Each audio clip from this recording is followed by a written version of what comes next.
migration has always been with us.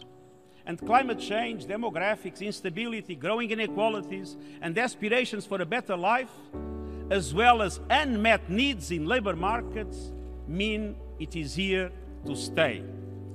And the answer is effective international cooperation in managing migration to ensure that its benefits are most widely distributed and that the human rights of all concerned are properly protected.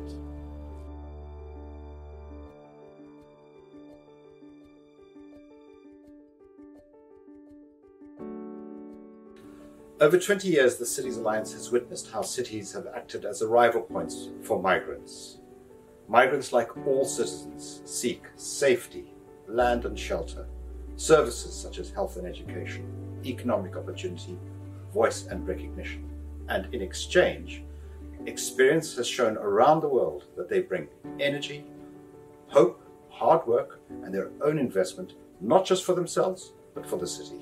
Migration is a natural and ancient phenomenon, but in the era of urbanization, it has become even more important to make sure that cities, local governments have a say in the regulation of migration, in the integration of migrants. Migrants are neighbors for us. They are not statistics, and we need a different place at the global table to actually make the right choices on this topic. Worldwide, 80% of the extreme poor are rural, and most live relatively near secondary cities. Initial empirical research finds that migration to secondary towns may have more potential to reduce national poverty and inequality than metropolitanization. At the World Bank, we're working with the Cities Alliance on an important study on migration and secondary cities, which looks at economic migrants and their trajectories in secondary cities, labor market integration, access to services, to housing and living conditions.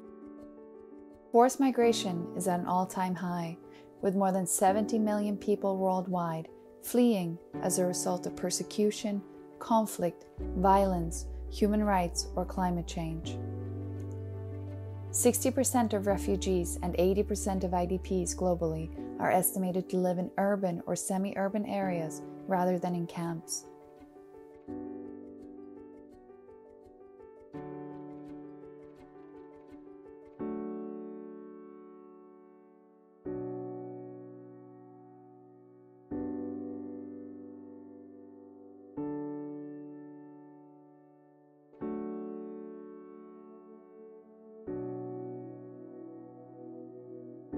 A South Sudanese and a refugee residing in Western Nile, registered refugees in a Rhino camp, and but residing in Arua.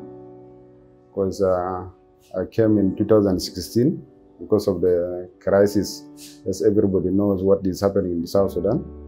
And in July, August, I arrived at Arua, and then immediately I went for registration.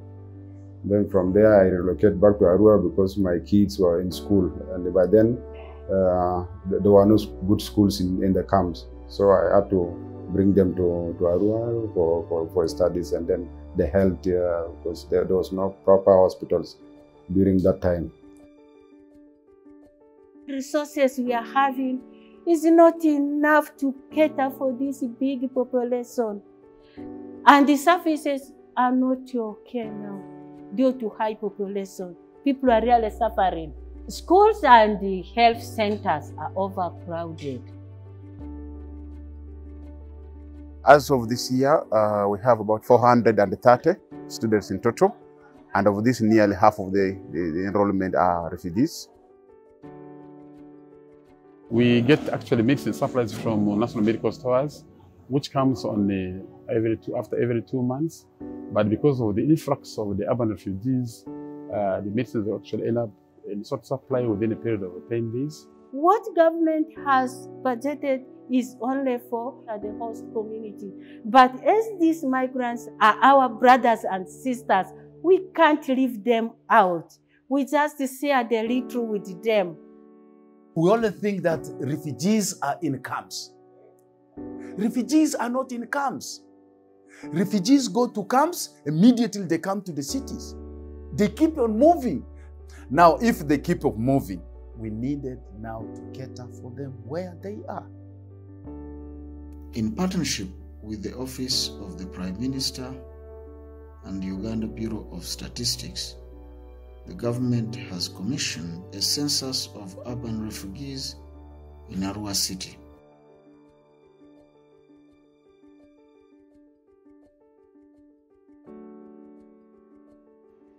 UN Habitat has a long tradition working in urban contexts, where migration and displacement has led to rapid population growth. We look forward to further supporting and working together with Cities Alliance and partners towards sustainable solutions for urban migration. Most migrants and forcibly displaced people live in cities.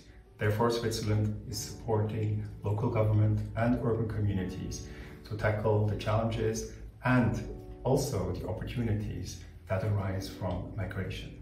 We also bring in our expertise into the international multilateral debate and action to address the root causes of forced and irregular migration. The Cities Alliance and our support to it is another important step towards building more inclusive and cohesive societies.